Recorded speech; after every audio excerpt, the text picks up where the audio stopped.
किसान साथियों, आज हम बात करेंगे कि अच्छी धान की या अन्य फसलों की खेती के लिए हम कैसे खेत को करें तैयार।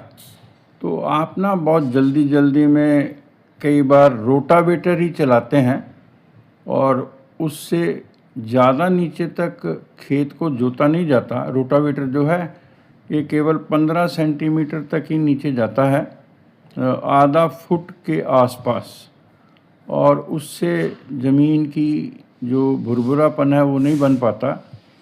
और जो प्लोइंग करते हैं आप, तो उसमें जाता है 30 सेंटीमीटर।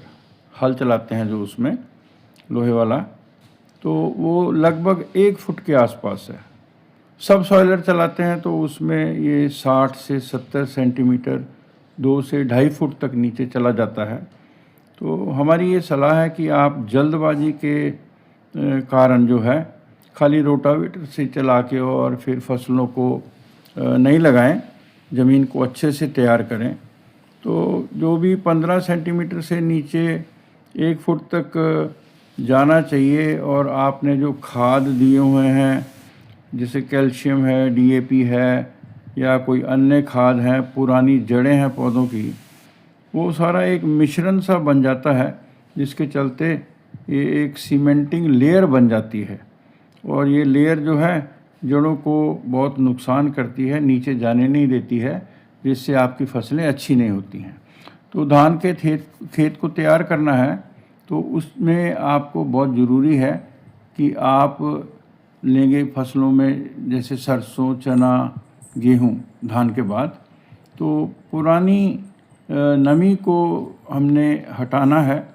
और फसलों के जो अवशेष हैं, जड़ें आदि रह गई हैं जिसमें फफूंद आ सकता है, बैक्टीरिया हो सकता है, या कीट के रोगों के कारक जो हैं कारण बन सकते हैं, ऐसी चीज़ें अभी भी ज़मीन के नीचे ही होती हैं।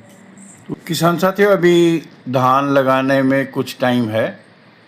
आप खेत की नमी को हटाएं, पुरानी जड़ों को हटाएं, ये जो लेयर बन गई है नीचे उसको हटाएं, ताकि हवा लगे और आने वाली धान की फसल के लिए आपका खेत जो है वो बहुत अच्छे से तैयार हो। याद रहे कि आप खेत को तैयार जब करेंगे, बिल्कुल तैयार हो जाएगा, तो उसको लेज़र लेवल ज़रूर कराएं। आम भाषा चप्पा कहते हैं कंप्यूटर घोड़ी। तो आप इससे जब लेवल करेंगे, एक तरफ आपकी पौध तैयार हो रही होगी और दूसरी तरफ खेत तैयार हो जाएगा जब लेवल किया हुआ, तो आपकी फसल बहुत अच्छी होगी। नमस्कार।